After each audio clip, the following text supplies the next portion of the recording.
noriu pasidalinti labai efektyvia limfotakos skatinimo sistema.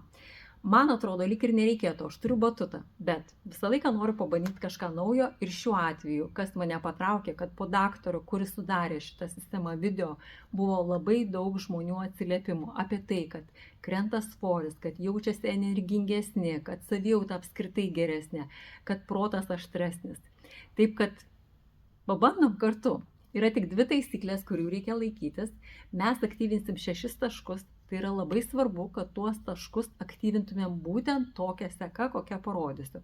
Ir antroji taisyklė, kad nespauskim smarkiai, nereikia persistengti. Viską darom. Aktyvinimą darysim visai odos paviršiuje. Taip, kad nespaudžiam, netirnam smarkiai. Viską darom labai lengvai. Pirmas taškas yra virš raktikaulio.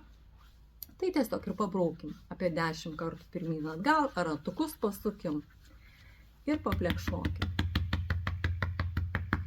Ta patį su kita pusė. Tai čia mūsų pirmas ir pats svarbiausias taškas. Antras taškas yra už ausies, tiesiai už žandikaulio kampo. Čia irgi pabraukom, galima pirštus praskirt, pabraukyt, paplekšnot lengvai. Ir tą patį su kita pusė padarom. Gerai. Trečias taškas yra ties peties sąnariu. Čia irgi pabraukom, plekšnuojam. Kita pusė. Beje, jeigu kam rankos stambios, tai irgi labai gerai nusitrenuoja nuo rankų vandenukas. Ketvirtas taškas yra pilvas.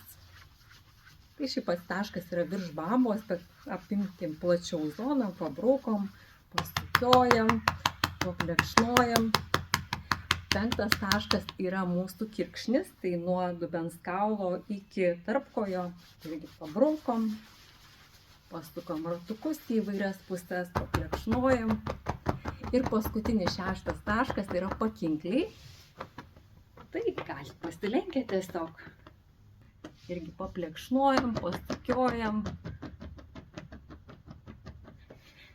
Ir dabar, kai mes jau filtrus atidarėm, tada mums reikia suaktyvinti limfotaką. Tai arba ant batuto pasisukti iki minutės, arba paspiruokliuoti ant pirštų galiukų. Pakratam rankas, paspiruokliuojam. Tai sakiau, nuo pusės minutės iki minutės. 2 dalykus noriu dar pasakyti. Jeigu to niekada nedarėjai, kažkaip neaktyvinai savo limfotakos, gali būti, kad po pirmo karto pasijusi šiek tiek silpniau. Dėl to, kad uždavei savo organizmui labai daug darbo, labai daug valymo. Tai tu tiesiog ramiai perlauk tą laiką, neskubėk antrą kartą to daryti, palauk, kol atsistatys organizmas ir tada jau pradėk daryti iš naujo kiekvieną dieną. Ir antras dalykas, jeigu tai atrodo labai paprasta, tai aš noriu priminti, kad tam, kad atsirastų paprasti dalykai, kažkas įdėjo labai daug laiko, tyrimų, žinių.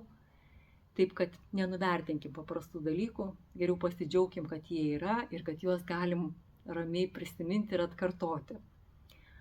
Na ką, tai pabandom. Arba kaip visada, galim nieko nedaryti ir toliau gyventi kaip gyvenam.